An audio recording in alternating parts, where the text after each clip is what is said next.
Okay, so let's move into your product career. So you started your career off as a product manager at LinkedIn. For the followers and audience members who aren't familiar with what product is, can you explain what product is in the most basic of terms? Yes, so I was a product manager for 5 years, and the word product manager can mean very different things depending on the industry and depending on the company that you work for. But specifically, if you're a product manager in tech, like a big tech company like LinkedIn, Facebook, Meta, Google, or within like a tech startup, this is what a product manager does. So basically, the product manager is the person who leads the strategy and direction for a product or a feature, and they are basically the spokesperson for the product who understands the customer needs at its very core. What is the pain point that people are having, and can I come up with a solution or strategy to solve that pain point? In that way, product managers lead teams that are very cross-functional, and product managers must work with UX designers, engineers, and it depends on the product, but that could also expand out to like data scientists, sales, marketing, business operations folks. So basically, the product manager leads the strategy and brings everyone with them on board so that the ship is steered in the right direction. And a really good analogy for this, if we have like 2 minutes for this analogy, I love this one. Yeah. But a product manager, kind of how you mentioned before, is like the captain of the ship. For example, if you can imagine, the product manager is the captain of the ship, and there are so many other cross-functional roles that are bringing new information to the captain. For example, the ship is on water, and then there's a meteorologist on board the ship, and that can be like the UX designer. They're saying, oh my gosh, it looks like there's a storm coming from the south side. It's going to hit us in an hour. The captain says, okay, sounds good. Then there's the ship's mechanic, and they're like, our ship has like a faulty pipe, and if we don't fix this in the next 30 minutes, the ship is going to start, having a lot of water come in. That could be like an engineer. Those two things are both true statements. It's up to the captain of the ship to have an overall view of the entire ecosystem and all the inputs so that they can determine what to prioritize and how to steer the ship and where it should go next. Right. That sounds like a really big role for someone coming out of college.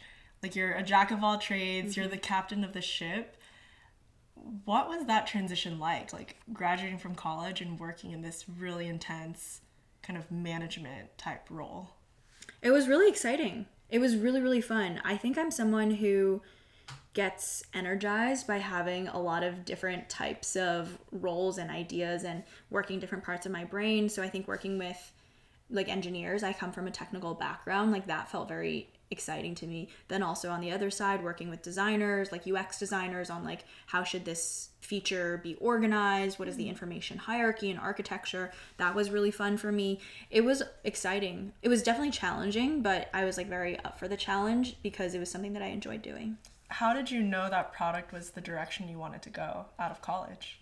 I did an internship my junior year. I worked at LinkedIn for the summer of 2016, and I worked on LinkedIn Salary, which is similar to like the Glassdoor equivalent, like how much money, salary transparency, how much money does someone make if they have this role in this geography, etc. And from that internship, I learned it was like a really good balance of what I found interesting, a really good mix of the skills that I brought, and it was something that I found really fulfilling. And what do you like or dislike about the product path now that you're looking back at your prior experience at LinkedIn? It honestly was the perfect job for me. The thing that I like the most is, especially at LinkedIn, I felt like I had a lot of ownership. And now, like, I think the company's changed and there's like a lot of big companies and this might have changed. But overall, like the time that I was a product manager, I felt like I had a really big chunk of like ownership of what I was working on for LinkedIn Learning and really creating products that helped people and that also reached millions of people around the world. Yeah. That was really meaningful because it was one way that I could have impact that, like, yes, we're a team of like 10 to 15, but because of what we're working on day in and day out, like it would reach everyone because of the scale of the technology. The thing that was most challenging about product management, especially as a new grad, is mainly the interpersonal dynamics that I had to face, because as a product manager, you are like the face of the product, you are the CEO of the product, and there will be people and teammates coming to you with all different types of feedback, problems with the product, and you have to decide how to take all that feedback, digest it, and then implement it. Well, that judgment takes a long time to hone and refine, I'm sure. It does, and I've had really good mentors along the way, because I'd be like, okay, we got this feedback, this is how I want to change things. Hey, mentor, like, what do you think about this? And they would gut check me. So I think there was a lot of mentorship that happened along the way, which was really helpful. But honestly, I think it's like the interpersonal. I think when, for example, like engineers push back on me when I was like 22, I felt quite nervous of the age difference. For example, I'm 22 and one of the lead engineers on my team that I'm working with might be like 37, and I'm telling them that like, hey, like, we're not going to work on this thing you want to work on, but we should work on something else because of this data that I have and this feedback that I have from customers. But even with that, like, there is an age difference, and I'm just joined the company, a power imbalance, and having the courage to do that was something that I had to develop over time. Yeah, that's very unique, I think, to product, because you're balancing so many different constituents in a company. And being 22 and telling a 30-something-year-old what to do, that sounds like such a tough situation to be in. Oh, yeah. But a good learning opportunity. A great learning opportunity. And honestly, being put in that situation has forced me to get more comfortable in making it, has forced me to get more comfortable around people who are older and who might be in higher positions of power, technically, or, yeah. What did you find most impactful or useful in navigating those kinds of conversations where you are telling someone in technically maybe like a more senior or older person type role what to do? I think people mostly wanted to understand the why behind, you know, a strategy change or like a decision. And so asking yourself why 5 times before like bringing the answer to someone else helps create clarity amongst your answer. Yeah.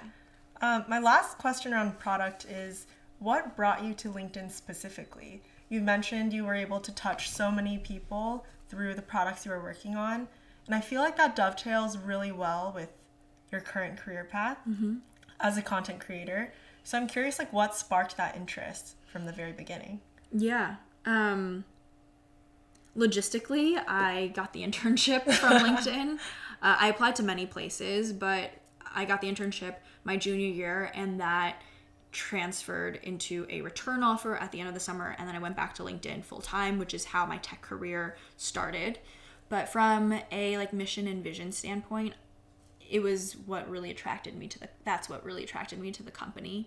I feel that I grew up personally and professionally at LinkedIn. I was there from the ages of 21 to 27.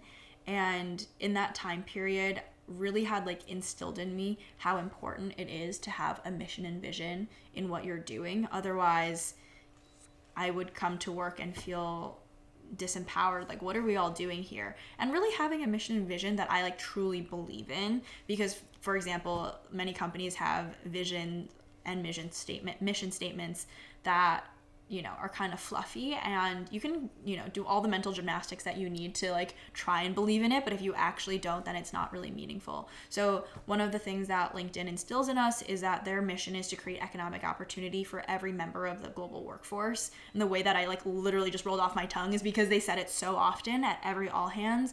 It's posted on the walls of LinkedIn, and like, yeah, that's like really meaningful work in what we're trying to do here. And so it's a way to tie the work that we're doing to something bigger. And then when you look at something bigger, you're like, this feels like something I want to dedicate my life to. Right. That is very beautiful. I feel like there's not many people who pick where they want to work based on the mission and vision, at least like out of college. I feel like so many people are solving for like brand, prestige, compensation, which LinkedIn obviously also has, but that added layer and lens of what am I working towards and what is my work every day contributing to society is so thoughtful. I feel like it's really reflective of how Cherie approaches her personal life in the world. Thank you for saying that. But I think the reality also goes, those things that you mentioned, like the brand name, the compensation, all of those things were definitely factors as well. And LinkedIn was able to really offer that and much more, which is why it stood out to me beyond all the other companies. But also, like, yeah, those things did matter at some point.